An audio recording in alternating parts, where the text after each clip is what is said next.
दिल ना लगई है अरे फिर जान यही है अब जा जा जा जा भुला गई है अब जा जा जा जा जा जा जा भुला गई है दिल ना लगई है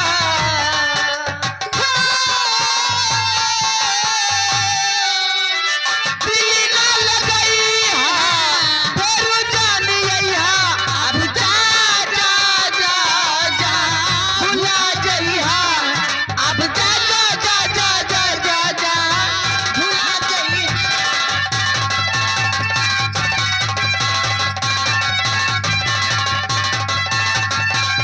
हालो हे बच्ची ये आगे अमित बनकटवा से चल के आए हैं। हाँ 10 रुपया दिए तो हैं। अच्छा। फरमाइश है देवरा ढोड़ी चटना पा बच्ची बहुत पैसा में चलती हो तुम। तू ज्यादा चलती है तोरे पीछे हमारा प्यार के बदला में बोल का देले बारू हो तू जब देले बारू हो तो दगा देले बारू हो हमरा प्यार के बदला में बोल का देले बारू हो तू जब देले बारू हो तो दगा देले बारू हो तू जब देले बारू हो तो लगा देले बारू हो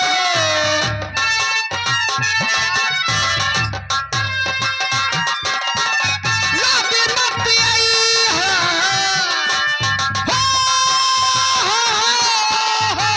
याद मत आई है फिर जान यही है अब जा जा जा जा भुला गई है अब जा जा जा जा जा जा जा जा भुला गई है क्या बात है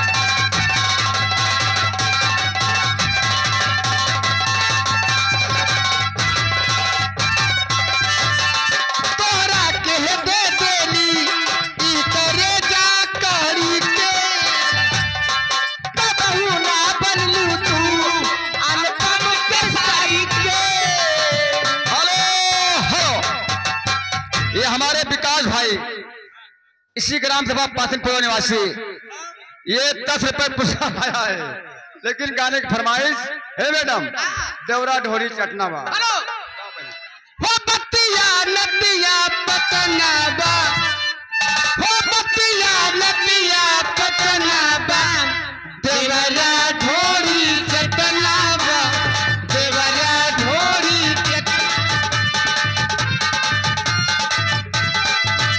हो बत्तिया नदिया पतनाबा बत्तिया नदिया पतनाबा हे देवरा ढोरी चटनाबा देवरा ढोरी चटनाबा हो हमारे भैया तिलक राम यादव ग्राम बेलथौर निवासी माता जी के जो 50 रुपए का दान पत्र धन्यवाद।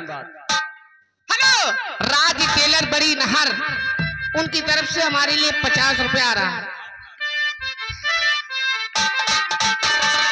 घरवा में घाटल घटना बा घरवा में घाटल घटना बा हो देवरा ढोरी चटना बा देवरा ढोरी चटना बा चली गई ले परी देश में मारे विपत हमरे कपहरे बा कल को बुझाला ना भतर के हमरा दुख तो बरिया हरे हेलो हेलो हेलो ये हमारे भैया राकेश कुमार सोनू की चाचा शिव बहादुर भैया ये 100 की नोट से 50 रुपए का पुरस्कार हमारे लिए लेकिन उनका ये कहना है 2 अप्रैल को भैया गुस्ताखी माफ ये पैसा लिखना मत भैया ये पैसा मत लिखना 2 अप्रैल को यही तिलक कंपनी इसी ग्राम सभा में लगेगी। आप लोग भारी भारी संख्या में आना और तिलक संगीत पार्टी के बेहतरीन प्रोग्राम देखना। पत्र धन्यवाद। हेलो सुनील पासिनपुरवा 20 रुपए दे रहे बच्ची। हाँ चली गई ले पारी देश में मारे विपत हमरे कपहरे बा तन को बुझा लेना देवर के हमारे विपत हमरे पे आएगा चलो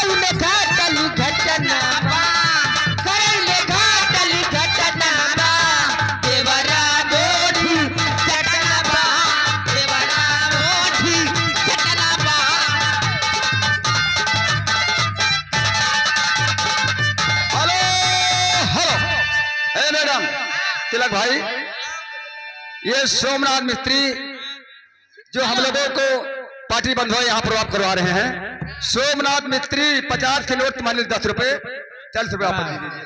हेलो, ये आगे सुनील पासिंग के पुरवा बत्ती माटी गिरावती माटी खोदता वहाँ अब बत्ती जैका खोदवावे खुआए तो सुनील भैया से मिले तू इन खोदवाओ, ये खोदवाई है।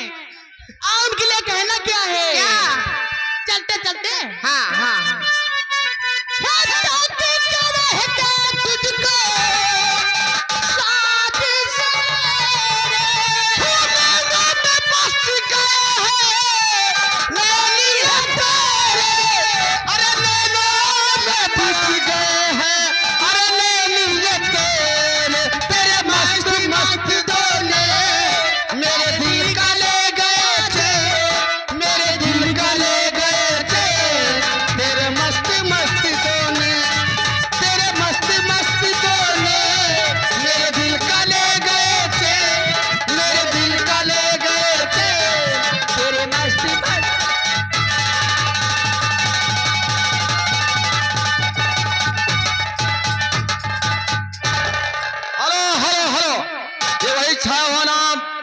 हमारे आसाराम भाई ग्राम तेंधा निवासी, उनकी तरफ से 20 रुपए पुरस्कार पत्र धन्यवाद। हेलो, क्या बताऊं? मेरी सारी सहेलियां चली गई, ठीक है, अपने वस्ताद जी को बुला लूं तब मेरा काम बनेगा। हे वस्ताद जी। हेलो माय गॉड, कहो क्या बात है लोडिया, आवाज को तो बढ़ावे। आप क्या कर रहे हो? ए लोडिया, हाँ, मैं इस समय ले रहा हूँ। अरे क्या चीज ले रहे हो? हे, यहू नहीं पूछे कब कब लिया था। अरे क्या चीज लेते हो? हे लोडिया, मैं सुबह लेता हूँ, शाम को लेता हूँ, दोपहर में खुलेआम लेता हूँ, जब मौका पाता हूँ तब लेता हूँ तेल लगा के। अरे क्या चीज?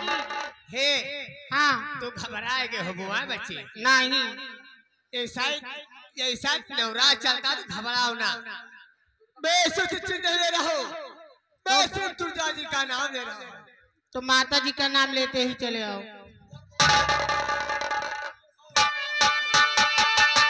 ऐसी बारी बोलिए जिससे झगड़ा हो, और झगड़ा उसी से कीजिए जो अपने से तगड़ा हो। गाजा मांगे दूध अफीम भी मांगे घी, और दारू मांगे भैया जूता सुवाज बूझ के। हेलो हेलो, ये हमारे निरहो भैया ग्राम पिलाई निवासी, उनकी तरफ से 20 रुपए प्रभात पार्टी के लिए पत्र धन्यवाद।